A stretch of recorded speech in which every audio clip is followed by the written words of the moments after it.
আমি আল্লাহর কসম করে বলছি, যে নারী ইচ্ছে করে তার স্বামীর সাথে সহবাস করে না,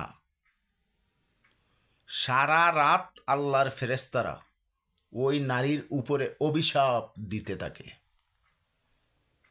স্বামীর আদর ছাড়া তার কোনো ইবাদত আল্লাহর কাছে গ্রহণযোগ্য হবে না।